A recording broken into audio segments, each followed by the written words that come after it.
The views and opinions expressed on this program are not necessarily those of this station, JVC Broadcasting Management, or its sponsors.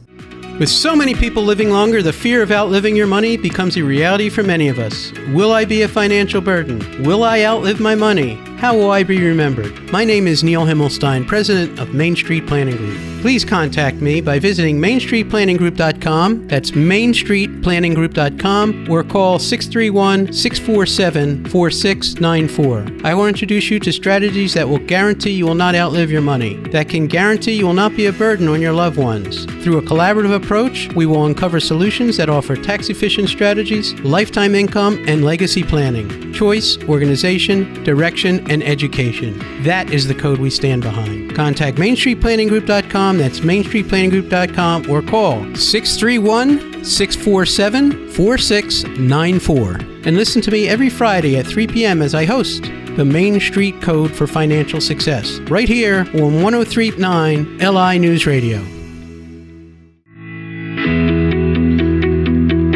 Good afternoon. Welcome to the Main Street Code for your financial success. I'm your host, Neil Himmelstein. If you ever need to get a hold of me, you can reach me at 631-647-4694, or always go to my website at themainstreetcode.com. And today we want to talk a little bit about what we do. The code is choice, organization, direction, and education.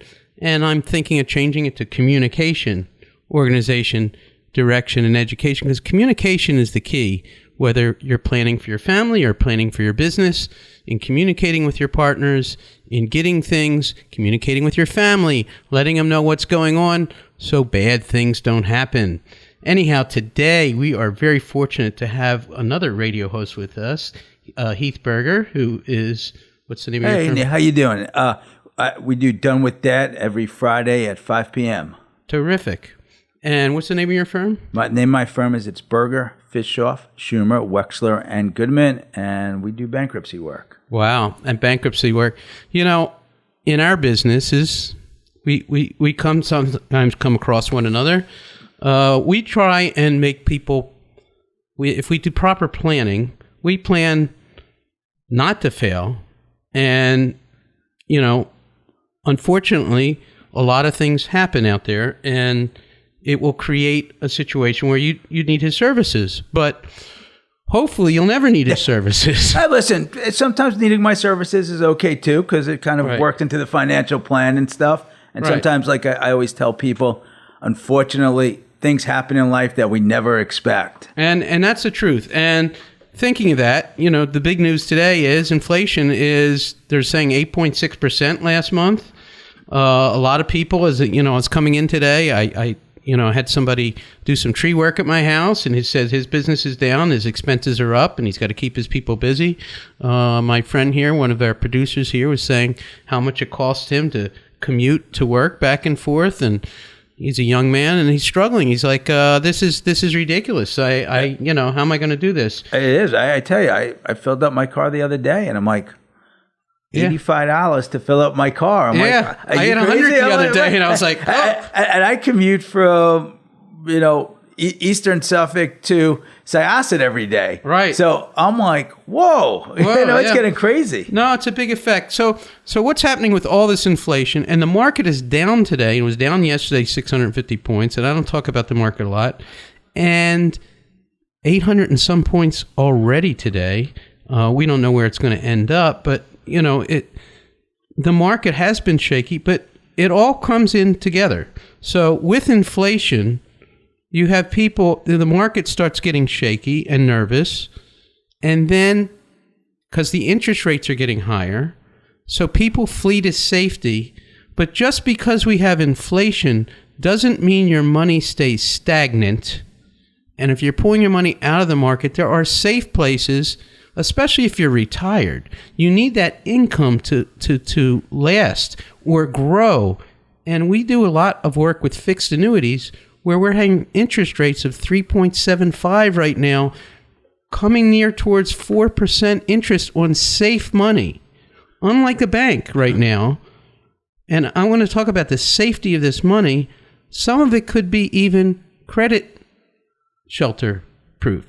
Not 100%, but can be. Like just going by what you said, and the problem, and I'm seeing this on a trend too.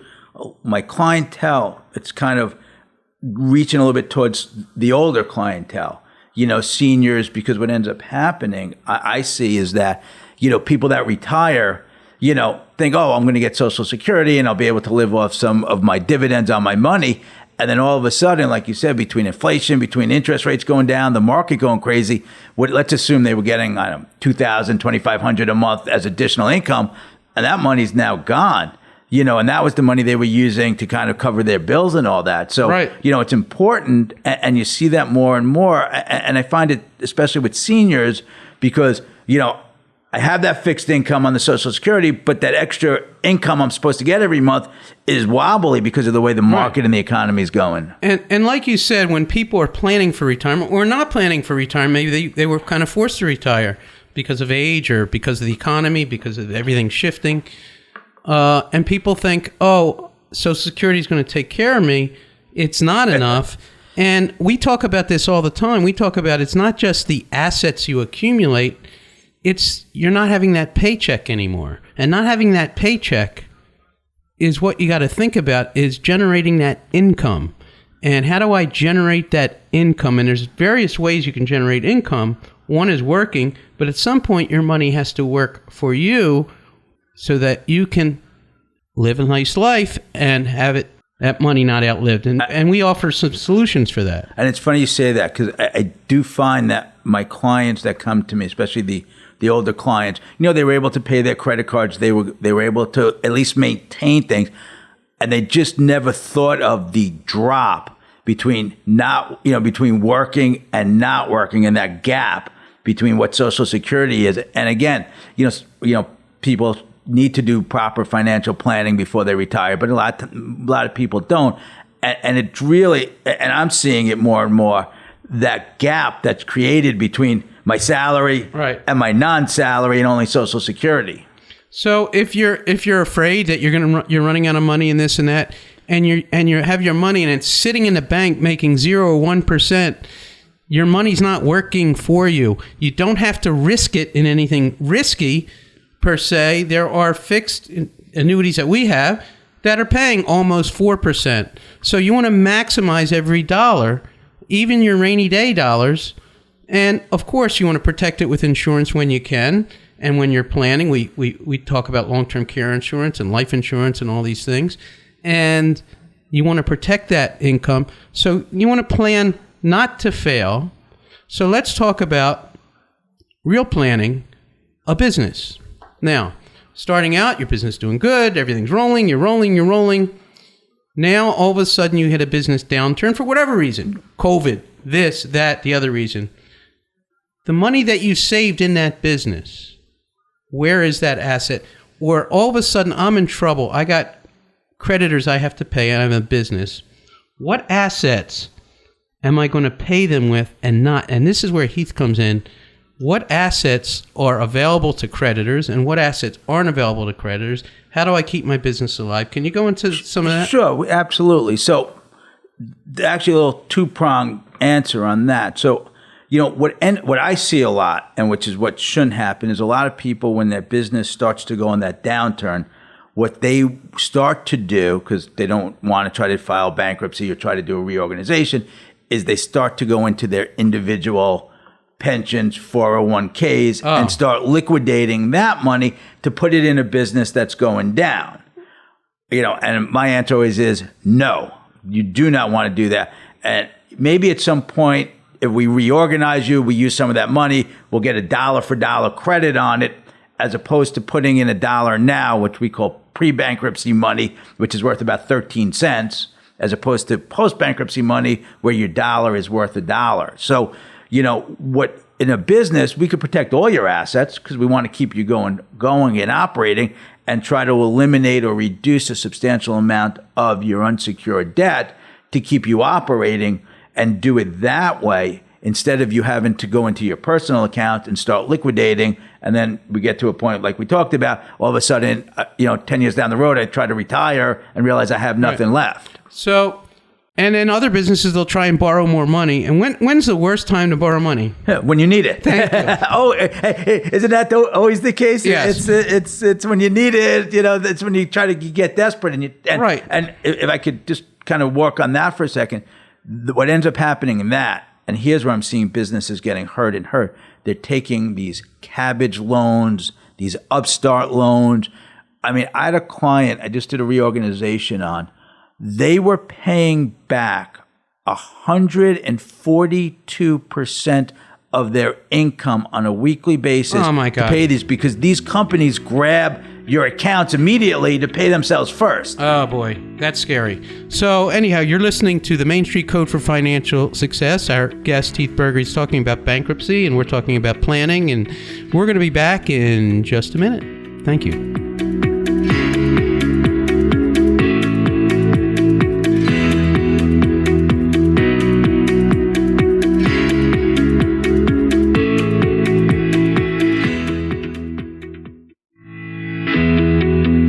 Welcome back to the Main Street Code for your financial success. I'm here today. This is Neil Himmelstein, your host, with Keith Berger, who is a bankruptcy attorney. And what we like to say is, if your business is in trouble, you're in trouble, and maybe you're not. Nobody likes the word bankrupt. That's kind of a scary word. But you know what? If you're in trouble, don't panic and make rash moves.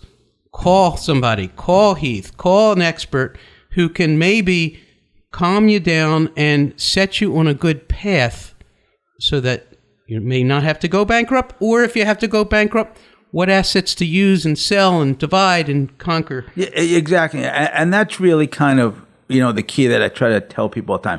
Bankruptcy is not a bad thing. Bankruptcy's been around, through the Constitution since way back when.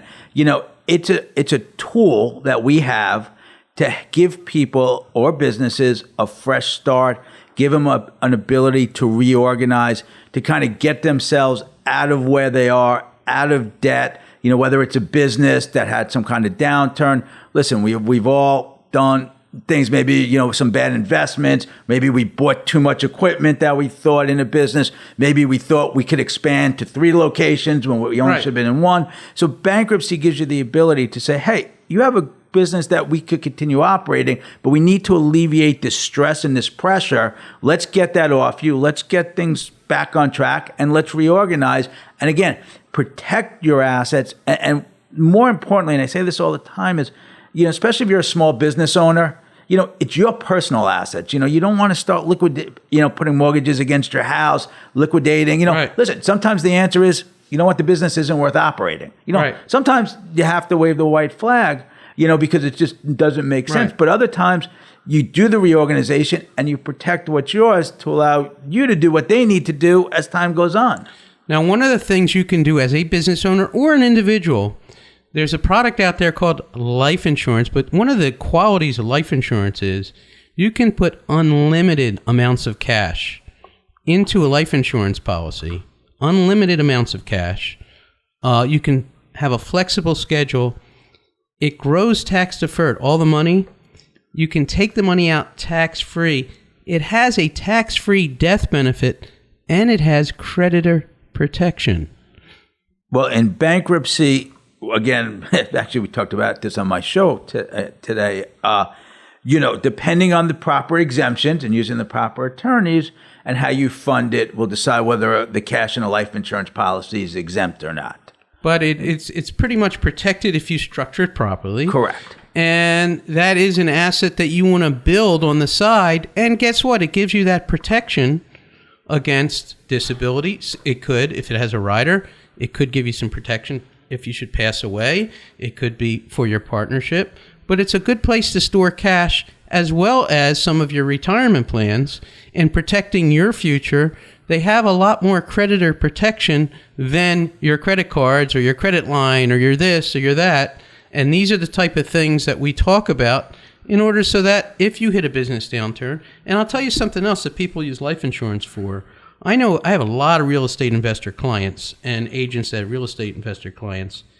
And if they're buying and selling properties, to take out a mortgage to buy something and this and that is a process.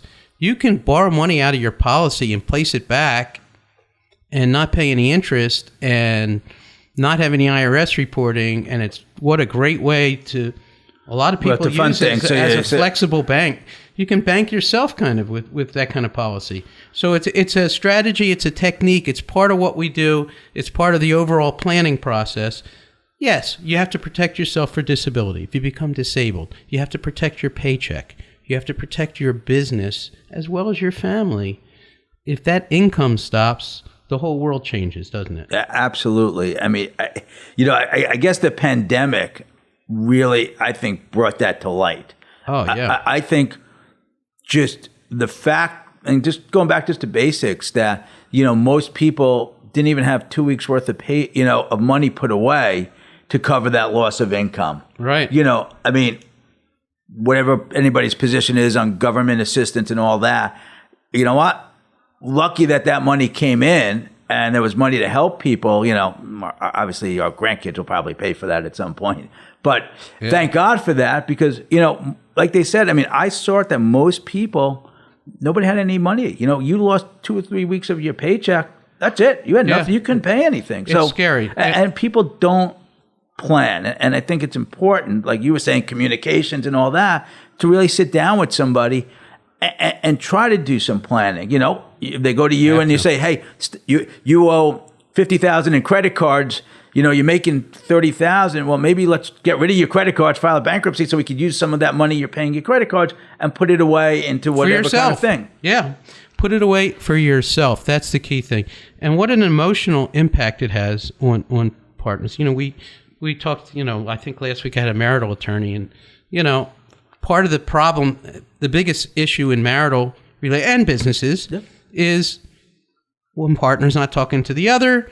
They're having problems, financial problems. They don't tell the other person. All of a sudden they wake up and there's financial problems, and it leads to stress. It leads to emotional issues. It leads to divorce. It leads to businesses breaking up. It leads to everything. It leads to you calling Heath instead of calling me because now you're in trouble because you didn't communicate what the heck was going on. I see that a lot, where one spouse will come into me and say, I have, all this debt. My husband or my wife doesn't know about it. And I go, well, one, I think you got to tell them, for other issues. I go, but, that happens. I see that a lot, that, people have, credit cards just in their name, each one. This bank account's in my name, this bank account's in her name. And they don't know. And all of a sudden what hits the fan. Right. And you got to deal with it, because all of a sudden when that one joint bank account you have gets restrained, somebody goes, why did my money get held up? Why can't I get my money? Yeah, no, I get it. So that's the part of the communication of the code. The organization is getting your assets together and organized. It's the most vital thing. Don't do it yourself. We always talk about being, having a team, not only having a investment guy, but you want somebody who specializes in insurance. You want an attorney. You want an accountant. You want a team. And if you don't have a team, I volunteer to be your quarterback and help you coordinate a team that works for you. And your team has to work for you, and they all have to work together for your benefit. And you don't want this one doing this with your accounting side, but it's going to affect your legal side, or it's going to affect your inheritance, or it's going to affect... Everything is interchanged, just like the market and inflation and everything. Everything kind of comes together, and that's the whole organization part of my code, okay? And then... I like that. Right. Choice, organization, direction. Now we're going to give you direction on how to go and coordinate things, and all along the way, we're going to educate you. Well, I'll give you, because very important on direction and all that, and we see this a lot on my end. Parents go in, they do an estate planning, they set it up, they transfer the house, let's say they take to their kids subject to a life estate. Well, they forget to talk to their kids and say, by the way, do you guys have outstanding debt? Right. So all of a sudden... Huge issue. You're right. All of a sudden, mom's house all of a sudden has liens on it and all that, on it, even though it was transferred, because now it's in your kid's name who have debt. Right. And not only that, but, you need to set up the proper trusts and everything with the right attorneys, because maybe your kid's going through a divorce. Maybe you don't want his spouse to have your house. And we see that all the time. Oh, yes. So these are things that you have to think about. And please don't go online and figure it out yourself. Talk to experts. Make sure you know what you're doing and do it the right way. I've seen attorneys. Now, there's all kinds of attorneys that specialize in different things. I've seen regular attorneys, they're going to draw up their own life insurance trust. And they're worth a lot of money. I go, oh, well, I'm going to copy it off of some website, right? No! If you screw it up, you screw it up bad. It's an awful thing. So you really want to have the right people, and the right people are right here. And listen, if you ever have any questions, you want me to cover anything online, you can reach me at 631-647-4694. My name is Neil Himmelstein, and you're listening to the Main Street Code for Financial Success. And Keith Berger, listen to your show. When's your show on again? It's on Friday at 5 p.m. And thank you very much for having me. 2 hours after me. No, thank you. Have a great day, everybody.